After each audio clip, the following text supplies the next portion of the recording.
Assalomu alaykum aziz vatandoshlar, qadrli kanalimiz obunachilari. 10-oktyabrdan 11-oktyabr o'tar chizig'iga mana Aeroflot aviakompaniyasining reyslari Sankt-Peterburg, Toshkent yo'nalishiga mana registratsiya jarayonlari passajirlar ochilib turibdi.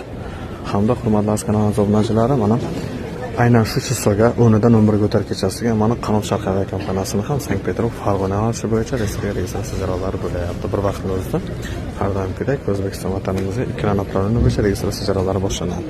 Sankt-Peterburg Farg'ona 11-16 registratsiya, Sankt-Peterburg Toshkent esa 26-29 stoykalarda registratsiya jarayonlari mana davom etmoqda. Отправление 3-etaş mana shu yerda kelaverasizlar. Imonni Sankt-Peterburgdan uchadigan jamiki reyslar, международный reyslar hammasi aziz vatandoshlar 3-etajdan bo'ladi. Videoni ostida telefon raqamlarini qoldiramiz aziz vatandoshlar. Bemalol aloqaga chiqaverasa, nasib bo'lsa, bilet masalasi bo'yicha qo'ldan turadi, telefon qilib biletni olaverasizlar.